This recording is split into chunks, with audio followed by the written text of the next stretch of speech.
Yeah, well, here I am in Medyka. It's the busiest border crossing between Ukraine and Poland, and you can probably hear the hive of activity around me. Right now, we've got a pickup truck that is on a public path that's collecting all of the rubbish that's left behind from the many clothes, food, bottles of water that have been consumed over the last 40 hours. You can see just in the distance there, that is another coach being filled up with Ukrainian refugees. It is constant here, Darren. It's not 9 to 5, it's 24 hours a day. Constantly people crossing the border. We know already 2 million people have fled Ukraine, most of them into Poland, over 1.2 million.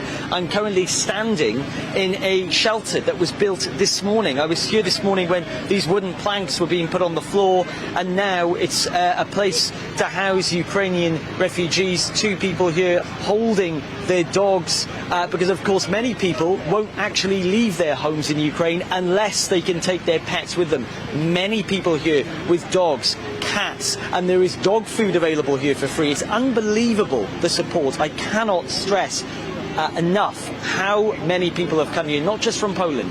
I'm talking around the world. I've spoken to people from Spain, from America, from China, from the UK as well. Many people from the UK who have come, driven here 3 days tops to get here to then deliver things like chocolate, clothes.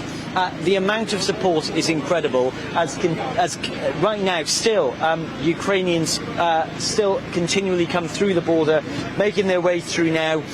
It looks like chaos behind me, but seriously, it's very organised. It may not look like it, but the Polish government are doing a lot here to help Ukrainians. They are spending a lot of money. 8 billion zloty has been set aside to help the refugee effort. That's about 1.3 billion pounds. So yes, Darren, at the moment still many people fleeing Ukraine as the invasion continues. We're 2 weeks in now, but certainly here there's a lot of support continuing too. Yeah, incredible efforts on by the Polish. It all seems terribly well organised, but at the same time, the weather has started to turn a little, hasn't it? It's getting pretty cold, and that is going to make life incredibly more difficult for many of those refugees. Oh, absolutely, Darren. Yeah, when I arrived here on Sunday, it was bitterly cold then. Now I've got gloves on, a scarf on, because it's hitting -7. Tomorrow, double that. It's going to be really cold. Snowfall, again, we saw a lot of that this morning. It's died down a bit now, but when we turned up to Medyka this morning and looked at the piles of clothes that were scattered along the ground, they were covered in snow, and many refugees were coming in, shaking them off and trying to find coats, big jackets, thermal clothing, because of course many refugees here, Darren, are arriving with the clothes they have on their back and literally nothing at all.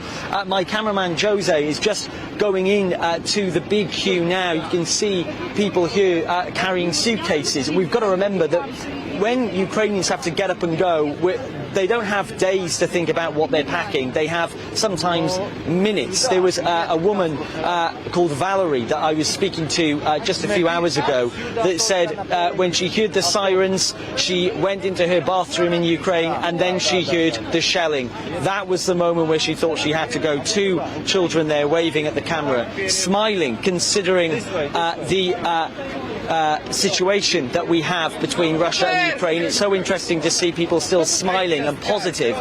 We're being told to move inside now as the truck makes its way out to the main road, Darren. But certainly, as I say, a lot of people supporting Ukrainians as they flee their country.